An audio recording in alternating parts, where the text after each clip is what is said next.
I like Splatoon a lot. While I definitely wouldn't call myself good enough to play competitively, I really enjoy Splatoon's gameplay. And maybe it's the summertime vibes with the weather getting hot, or maybe it's the rumblings of a new Splatoon game in the works I've seen online, but I found myself falling back into Splatoon 3 recently, and I decided I want to make a video about all the things I'd like to see in the next game. Now, despite my appreciation for Splatoon, I by no means am a good enough player to discuss actually important things in this video, so if you want a well-informed opinion on stuff like weapon balancing or map layouts, there's plenty of videos out there that would be a better fit for you. That being said, assuming you aren't opposed to having fun, then stick around for my list. First up, something I am by no means the first one to think of, a pants shop. Currently, we can only buy new tops, shoes, and headgear for our goopy in-game selves. Being able to also customize your pants beyond the couple of base options could be a lot of fun, especially since self-expression and fashion are such prominent parts of Splatoon's identity. I do think they would have to work differently from other clothes, though.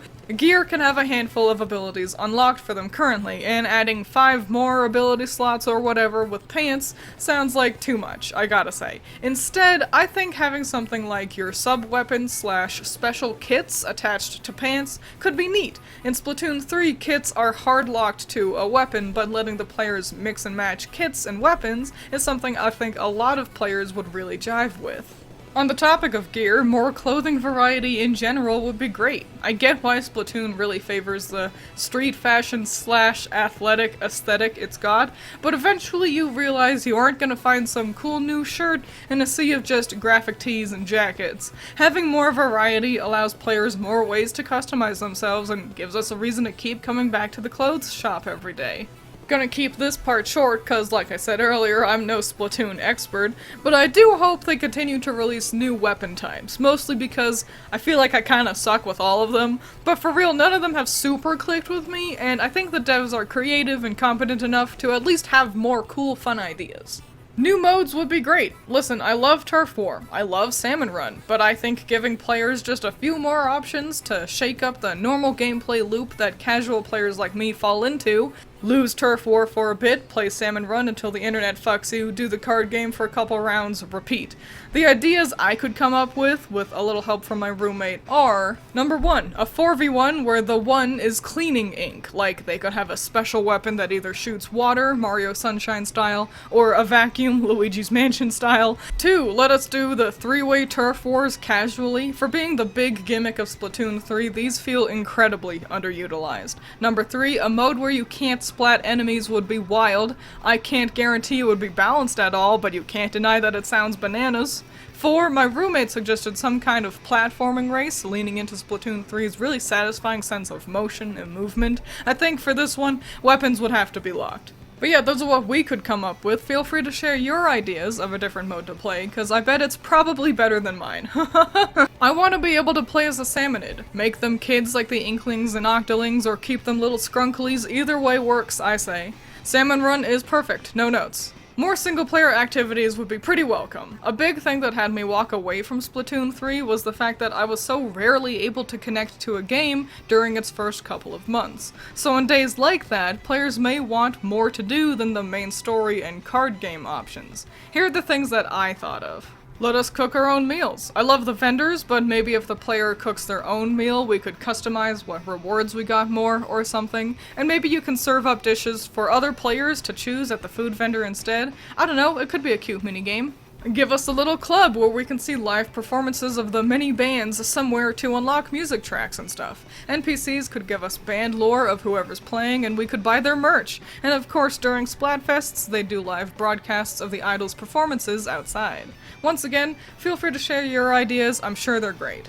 On the topic of the idols, I want boy idols. If I had it my way, we'd get 4 for the next game, not because I think the number of idols needs to match the number on the box, but because there have been so many girls so far, we gotta give the fellas a chance to catch up.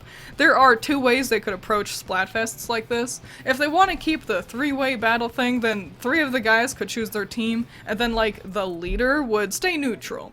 But I don't know if they're gonna want to bring the gimmick back. Personally, I think the more fun option would be to return to the 2-team Splatfest format and have the 4 guys pair up for their teams. This could be extra fun because they could switch up who teams up with who for each Splatfest. And finally, I've saved the dumbest, least likely wish for last. So, the lockers are great. I love them. I think they're super fun to interact with as a player, and fun to see how others have decorated their lockers. A quick, fun way to show off a little more of yourself, once again coming back to that sense of self-expression and customization I mentioned way back with the pants. So, I want lockers to stay. And also, I want an apartment. Let me explain. I don't want Splatoon 4 to become The Sims, but what I want is really more to spend my money on in-game. Once you find a fit you like, or at least personally, I'm not buying more clothes that often. Your locker's space is pretty limited even at its largest size. And again, once it looks pretty good, you don't need to worry about saving up to buy another bag of chips or something to throw in there. And let me mention, by apartment, I mean a single-room studio apartment. Again, I'm not here to play Animal Crossing, but giving us a larger space to customize and spend money on is incredibly needed to keep the casual players engaged for longer. It would also be a great way to get us to engage with the hub world. Splatsville and Inkopolis are fun areas that I want to explore, but the game gives me no real reason to, especially when it's all too easy to open the menu and warp straight to whatever location you need to get to. Giving us the excuse to wander to see other people's apartments would be grand. It's such an irrational desire for a game like Splatoon, but based on basically my whole list, I think it's clear that my biggest thing is I want to be able to engage in the world and community more, even as a casual player. I want to spend my money on things, which also means playing more to save up. I want to get to run away and spend time in-game for longer before feeling like I've exhausted all I can do. I want to play dress up with my character and my character's small little world and see how others play dress up for themselves.